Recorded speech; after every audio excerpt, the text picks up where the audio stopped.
बांगलादेशच्या माजी पंतप्रधान शेख हसीना अजूनही भारताच्या हिंडन एअर बेसवरच पुढील काही दिवस त्या दिल्लीतच थांबण्याची शक्यता, बांगलादेशात अंतरिम सरकारची घोषणा।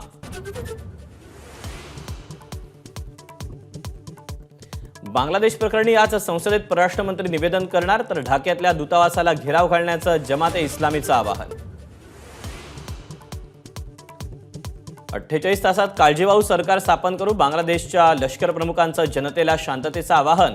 मात्र विद्यार्थ्यांच्या आंदोलनाला हिंसक वळण, मोहम्मद युनूस अंतरिम पंतप्रधान बनण्याची शक्यता। देवेंद्र फडणवीसांच्या निवासस्थानी मराठवाड्यातील आमदारांची बैठक, मराठा आरक्षणावर चर्चा, विधानसभेसाठी तयारीला लागण्याचे आदेश।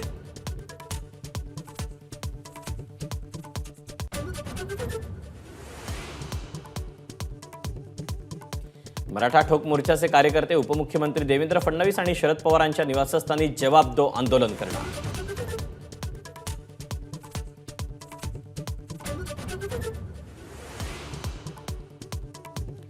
उद्धव ठाकरे आजपासून 3 दिवस दिल्ली दौऱ्यावर, उद्धव ठाकरे इंडिया आघाडीतल्या महत्त्वाच्या नेत्यांच्या भेटी घेणार, सोनिया गांधी, मल्लिकार्जुन खरगे आणि टीएमसीच्या नेत्यांना ठाकरे भेटणार।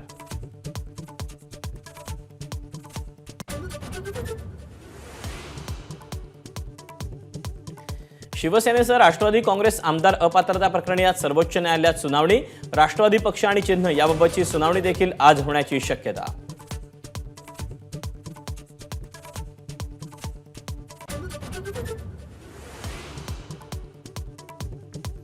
धाराशिवमध्ये राज ठाकरेंची मराठा आंदोलकांची चर्चा, राज ठाकरे जरांगेंची बोलून भूमिका स्पष्ट करणार, मराठा आंदोलकांचा दावा, ठाकरेंविरोधातलं आंदोलन स्थगित।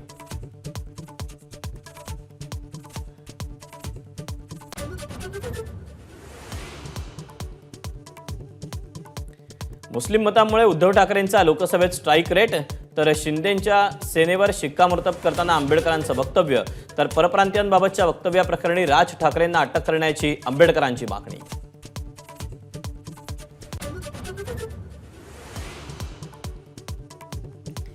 एसटी कर्मचाऱ्यांच्या आंदोलनाची मुख्यमंत्री शिंदेंकडून दखल, आज एसटी कर्मचारी संघटनांसोबत चर्चा, संप रोखण्यासाठी सरकारच्या हालचाली।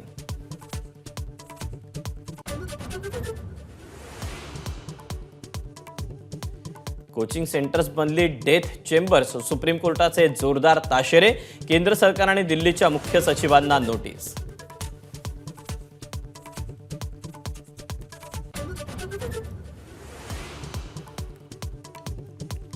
बीडचा Avinash Sable 3000 metre steeplechase फायनलमध्ये, पात्रता फेरीत 5व्या स्थानासह गाठली फायनल, मराठमोळा अविनाश बुधवारी मध्यरात्री फायनल खेळणार।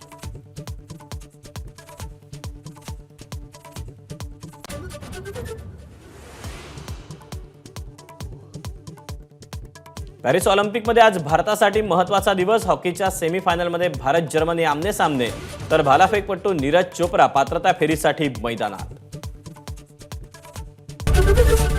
एबीपी माझा, उघडा डोळे बघा नीट।